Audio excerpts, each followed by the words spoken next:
Ada saatnya manusia merasa lengkap dengan apa yang dimiliki, tetapi kosong di dalam jiwanya. Dari sanalah perjalanan Hasan bermula.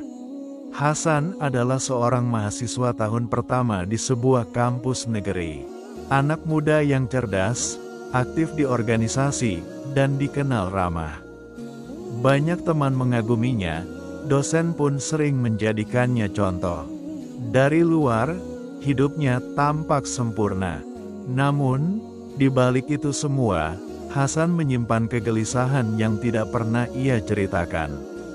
Sejak SMA, Hasan sudah jarang salat tepat waktu. Ia lebih sibuk dengan kegiatan sekolah, lomba, atau sekadar nongkrong bersama teman. Ia merasa masih muda, masih punya banyak waktu untuk beribadah nanti. Yang penting sekarang mengejar cita-cita dulu, begitu pikirnya. Namun, semakin hari, hatinya terasa hampa. Ia sering merasa gelisah tanpa sebab.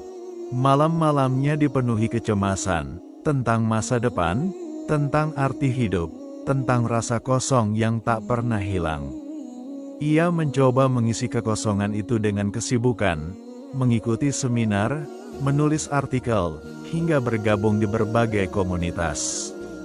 Tapi setiap kali pulang ke kamar kos, ia tetap merasa sendirian. Suatu sore, Hasan duduk di kantin kampus. Di meja sebelah, ia melihat dua temannya berbicara serius sambil membuka mushaf kecil.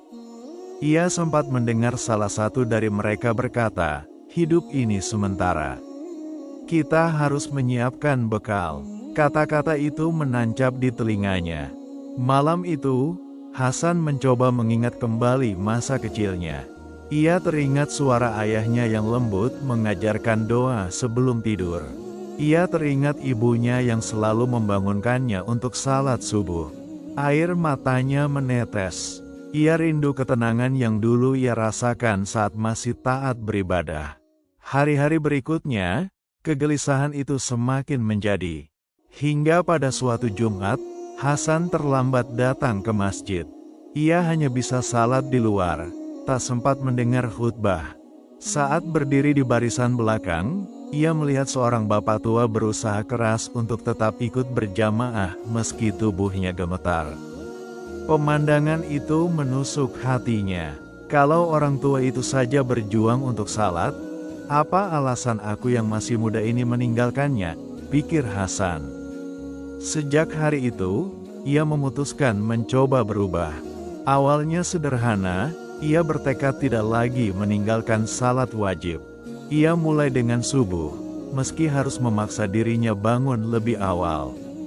Ia menaruh alarm, bahkan meminta teman kosnya untuk mengetuk pintunya. Langkah kecil itu terasa berat, tetapi setiap kali ia berhasil menunaikan salat, hatinya terasa lebih ringan. Ibunya, yang ia kabari lewat telepon, menangis haru. "Nak, ibu selalu berdoa agar kau kembali pada Allah. Jangan lepaskan langkahmu ini," ucapnya.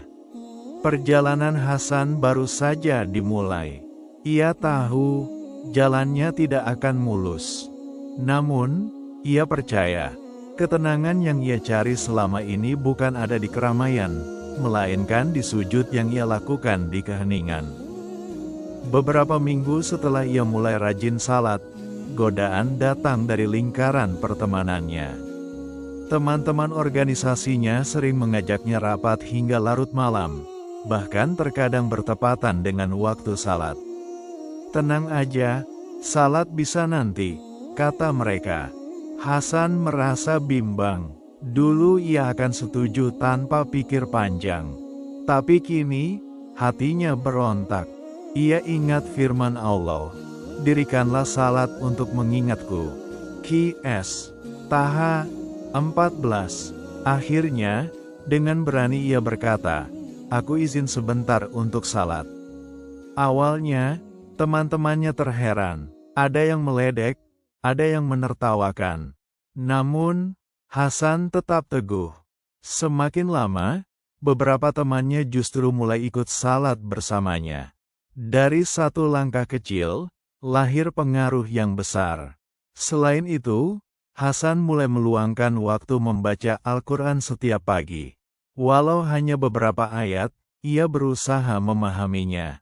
Suatu hari, ia membaca ayat tentang sabar. Sesungguhnya Allah bersama orang-orang yang sabar. Qs. Al-Baqarah 153. Ayat itu menjadi penguatnya ketika rasa malas menyerang. Di kampus, Hasan juga berubah. Ia lebih tenang, lebih sabar menghadapi orang lain, dan lebih bijak mengambil keputusan. Banyak teman yang heran, kenapa kamu kelihatan beda sekarang? Hasan hanya tersenyum. Ia tahu, perubahan itu bukan karena dirinya semata, melainkan karena Allah yang menuntunnya. Puncak perjalanan itu terjadi ketika kampus mengadakan bakti sosial di desa terpencil. Hasan ditunjuk sebagai ketua panitia. Di sana, ia melihat anak-anak kecil yang begitu semangat belajar mengaji meski dengan mushaf lusuh. Pemandangan itu membuatnya teringat pada Hilal, anak panti asuhan yang pernah ia temui dulu. Malam itu, setelah kegiatan selesai, Hasan duduk sendirian di surau desa.